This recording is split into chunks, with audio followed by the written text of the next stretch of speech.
I have an A harmonica for this lesson. I recently posted a video called The 3-Hole Shuffle. I'll put a link to that in the video description.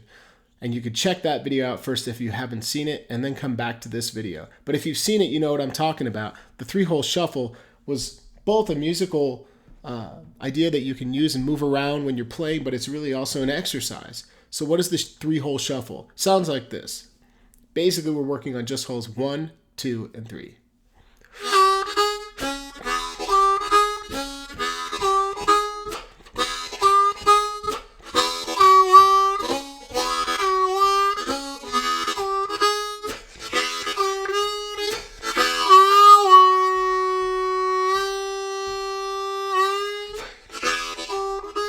So this 12-hole shuffle, the idea was that the 3 draw or blue note became the 1 chord accent and focus note.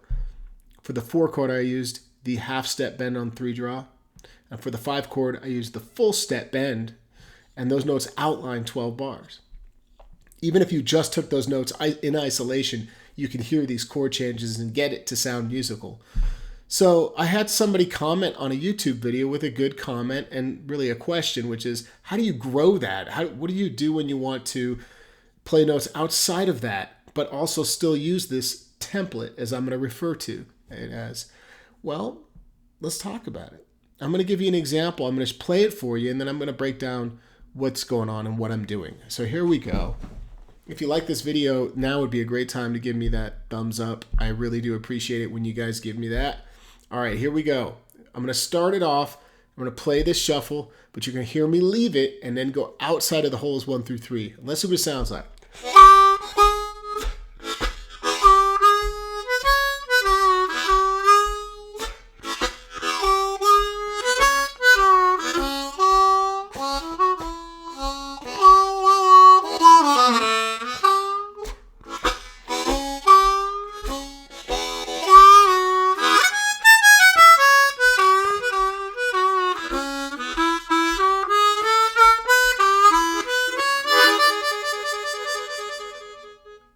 All right, so you can hear the template, right? You can hear that I'm still using that 3-hole shuffle idea, and I'm grabbing ideas outside of it above hole 3 as well. I did one of those kind of moves. So on the 1 chord, I played 3 draw, half step bend, 4 draw, 5 blow, 4 draw. I kind of lift the 3 draw half. That's one idea. And I want to point, and I played some other business that was a little busy on the 4 chord. Some stuff down there. I'm not going to try to break that down, but you can hear that I did something new to it. But then, interestingly, what came out on the 5 chord was I played a line that crossed over 5 and into the 4 chord. Let me say that again. When I got to the 5 chord of this shuffle thing and I went on that 5 chord up to 7 draw and played a line that carried into that next measure, the 4 chord. Sounded like this. And coincidentally, I believe it's this almost the exact same riff that I taught on my previous video that was posted called Learn This One Riff Part 6. Something very similar to that. So it is 7 draw, but you should watch that video too. 7 draw, 7 blow, 7 draw, 6 draw, 6 blow,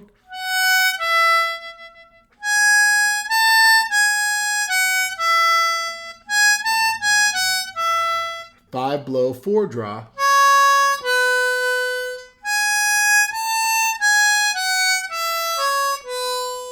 and then I got down to the bottom and I was back into that shuffle part. I believe that's where I ended up. So the lesson here is that you absolutely should think of that 3-hole shuffle exercise as a way to move around and improvise in a 12-bar structure for cross harp. And that when you get good at it, you'll find ways to move out and get back into it. My tip to you is pay close attention to the exit and entrance strategies, those parts of where you're shuffling, you're playing the musical thing on the bottom and you try to leave the departure point and then getting back to it. Those are usually the challenging parts for most people. I'm going to leave you with a little improvisation, exploring just another idea. If you like this video, please do subscribe and follow this channel, because I'm going to be posting a ridiculous amount of content, and it's all going to be some great content for learning and some other good stuff coming that I'll share with you on this next video. So here we go.